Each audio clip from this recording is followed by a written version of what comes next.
ओम गणेशाय नमः। ओम नमः शिवाय।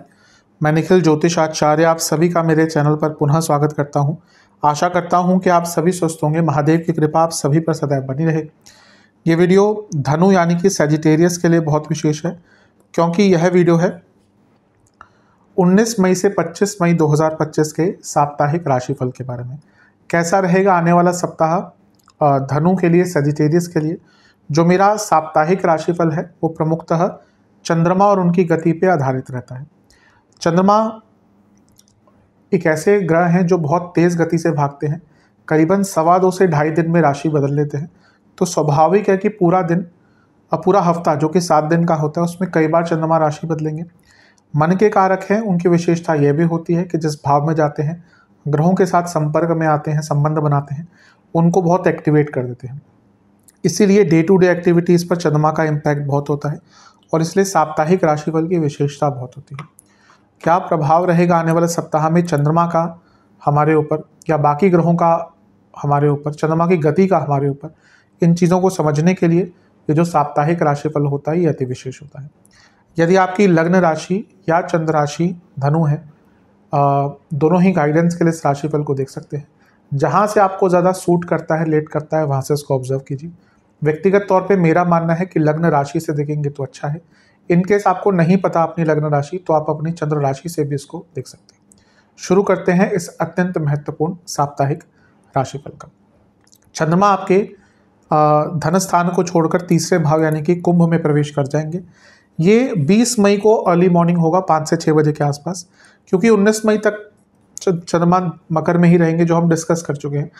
तो आगे से ही इसको लेकर चलते हैं। तो चंद्रमा आपके तीसरे घर में आ जाएंगे और 22 मई दिन के 1 बजे तक यहीं पर रहेंगे। तीसरे घर के चंद्रमा अच्छा ही प्रभाव देते हैं। अष्टमेश है और अपने से अष्टम भाव में बैठे हैं, लेकिन उपचय स्थान में बैठे हैं। तो अचानक से प्रॉब्लम्स के सॉल्यूशन प्राप्त होंगे, अचानक से हिम्मत बढ़ेगी और अचानक से थोड़ा सा एक्साइटमेंट भी बढ़ेगा। अच्छी चीज़ है। गुरु की दृष्टि है, जो खुद लग्नेश हैं, चतुर्थेश हैं और अभी अभी राशि बदले हैं, तो ये गुरु में ऊर्जा बहुत है। तो तीसरे घर के चंद्रमा उपजय भाव के और गुरु का प्रभाव यानी कि अपने सामर्थ्य को जान पाएंगे और अपने सामर्थ्य को जानकर आगे बढ़ पाएंगे। बहुत अच्छी चीज़ है ये। और इसके साथ ही मंगल की दृष्टि भी है, जो खुद आपके पंचमेश हैं और विपरीत राजयोग बनाकर बैठे हुए हैं। तो बहुत अच्छा प्रभाव चंद्रमा पर है। तीसरे घर में अगर चंद्रमा होते हैं और राहु के प्रभाव में जो पाप ग्रह है, मंगल के प्रभाव में जो पाप ग्रह, क्रूर ग्रह है, तो तीसरे भाव की और चंद्रमा की प्रबलता और बढ़ जाती है। इसलिए ये वो समय है जब आपके अंदर इतनी हिम्मत रहेगी कि आप अपनी प्रॉब्लम्स को सॉल्व कर पाएंगे, उनका सॉल्यूशन ढूंढ पाएंगे, डर से आगे निकल पाएंगे, डर के आगे निकलकर कुछ ना कुछ अच्छा प्राप्त कर पाएंगे। बहुत अच्छा है। लेकिन नहीं नकार सकते कि राहु चंद्रमा के साथ हैं तो विष दोष रहे, ग्रहण दोष रहेगा। और मंगल का प्रभाव है जो नीच के हैं और अष्टम में बैठे हैं। इम्पल्सिवनेस, गुस्सा और एक प्रकार से ओवर एक्साइटमेंट, ये ऐसी चीज़ें हैं जिनसे आपको अपने आप को दूर रखना है। कम्युनिकेशन पर भी थोड़ा सा ध्यान दे दीजिएगा। हाँ, नवांश कुंडली बताती है कि अगर जीवन में कोई प्रॉब्लम आ रही है और आपको समझ नहीं आ रहा, तो किसी बड़े व्यक्ति से, किसी ऐसे व्यक्ति से जो आपको लगता है कि आपको गाइड कर सकते हैं, उनसे बातचीत कीजिएगा। दशांश कुंडली, कार्य क्षेत्र में सब ठीक है, ऐसी कोई दिक्कत नहीं दिख रही। कुछ अगर नया सीखना चाहते हैं तो उसके लिए बहुत अच्छा टाइम है। जहाँ तक बिजनेस की बात है, एक प्रकार से यात्रा के योग आपके बन रहे हैं। हो सकता है किसी काम से आपको यात्रा करनी पड़े। लव लाइफ के हिसाब से आपको थोड़ा सा अपने अंदर बदलाव लाना पड़ेगा। अपने पार्टनर की कमियां कम निकालिए और ये देखिए कि कहीं ना कहीं हमारी भी थोड़ी गलतियां हो सकती हैं। मे भी ये शायद सुनना बुरा लगे, क्योंकि हमें अपनी गलतियां निकालना अच्छा लगता नहीं, सामने वाले की बहुत अच्छा लगता है।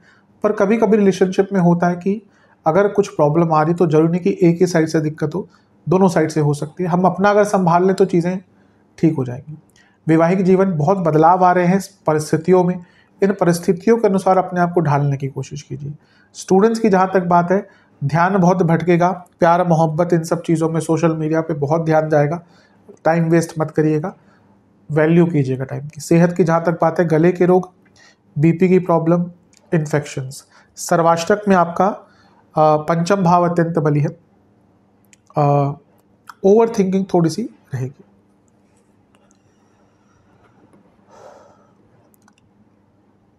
22 मई दिन के 1 बजे के आसपास चंद्रमा आपके चौथे भाव में आ जाएंगे, यानी कि मीन में, और 24 मई दिन के 2 बजे तक उनका प्रवास यहीं पड़ेगा। चंद्रमा का चौथे भाव में आना एक प्रकार से मिश्रित माना जाता है। कारको भावनाशय दोष उत्पन्न होता है। अब यहाँ पे देखिए चंद्रमा क्या है, वो अष्टम के स्वामी हैं। अष्टम के स्वामी चौथे भाव में आगे जो एक सौम्य स्थान है, इमोशंस का भाव है, ऊपर से यहाँ पे शनि भी आ गए, ऊपर से कारको भावनाशय दोष लग गया, तो ये मानसिक दृष्टिकोण से तो बिल्कुल भी अच्छा नहीं है। घर में लड़ाई झगड़े होंगे, इमोशनली बहुत अप्स एंड डाउन रहेंगे, इनसिक्योरिटी कह लीजिए, डर कह लीजिए, भय कह लीजिए, इवन अपने आप से निराशा कह लीजिए, ये सारी चीज़ें बहुत तंग करेंगी। तो ये जो भाग है हफ्ते का मध्य वाला, ये इमोशनल लेवल के लिए अच्छा नहीं है।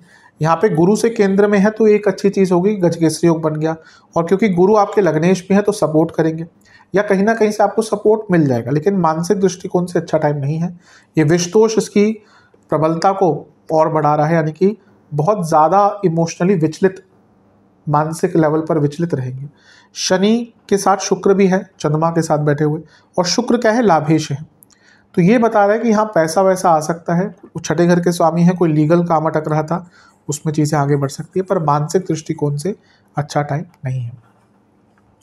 नवांश कुंडली बता रही है कि थोड़ा सा अपने आप को समय दीजिएगा, अगर मन चिंतित ज़्यादा है तो एक अलग से अपने लिए टाइम निकालिएगा। दशांश कुंडली कार्य क्षेत्र में गलतियां होने की संभावना है, ध्यान दीजिएगा। बिजनेस की जहाँ तक बात है, ऐसा लग रहा है कि थोड़ा सा आपको बदलाव लाने पड़ेंगे अपने बिजनेस में, उसकी आवश्यकता बहुत दिख रही है। बदलाव इन द सेंस कि आपको कुछ नवीनीकरण करना पड़ेगा। लव लाइफ की जहाँ तक बात है, पॉजिटिव सोच रखिएगा, जहाँ आप थोड़ा सा नेगेटिव हुए वहीं पे परेशानियाँ बहुत बढ़ जाएंगी। वैवाहिक जीवन की जहाँ तक बात है, थोड़ा सा फैमिली को टाइम दीजिए, सोशल रहिए, उससे भी एक सकारात्मकता रहती है। स्टूडेंट्स, अच्छा टाइम नहीं है, कुछ खबर बुरी भी आ सकती है और बनते बनते काम बिगड़ेंगे, स्टूडेंट्स के लिए टाइम अच्छा नहीं है। सेहत की जहाँ तक बात है, आपको कफ रोग तंग करेंगे, नसों के रोग तंग करेंगे, डायबिटीज़ की प्रॉब्लम है तो दिक्कत होगी। सर्वाष्टक में आपका दूसरा घर बली है। प्रॉपर्टी अगर बेचना चाह रहे थे या रेंट आउट करना चाह रहे थे, उसके लिए समय अच्छा है।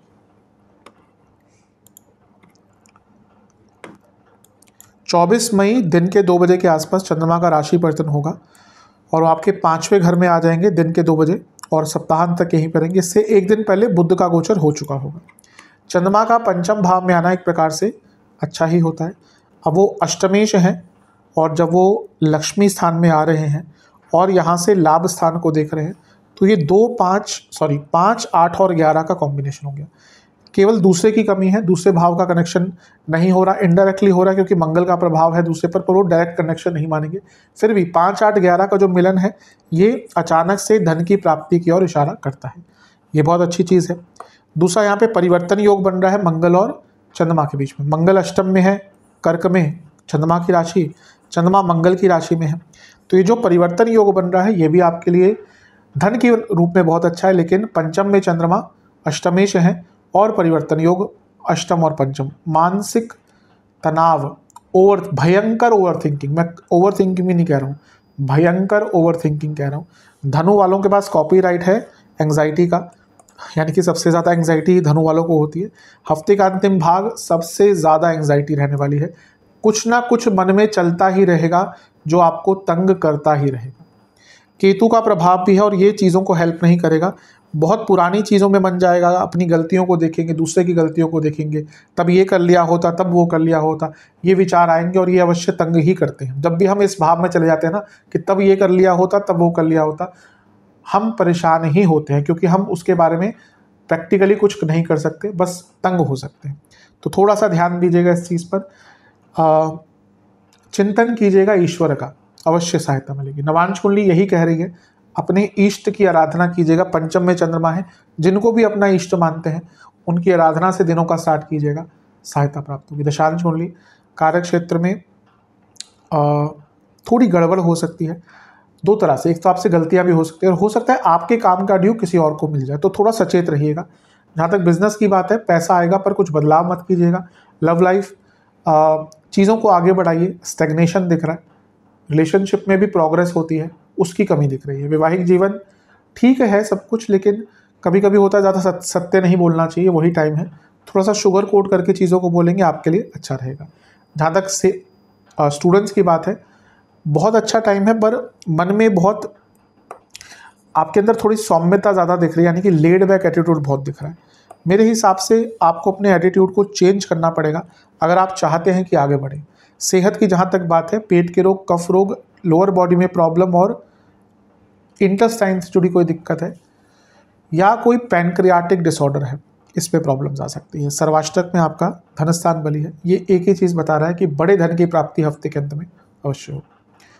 उपाय के स्वरूप में शिव चालीसा का 2 बार पाठ कीजिएगा, ओम नमः शिवाय का 21 बार जाप कीजिएगा, महादेव का दूध से अभिषेक कीजिएगा। आशा करता हूँ वीडियो काम आएगी। चैनल पर नए हैं सब्सक्राइब कीजिए, वीडियो को लाइक कीजिए। मिलता हूँ अगली वीडियो में, तब तक के लिए ओम नमः शिवाय।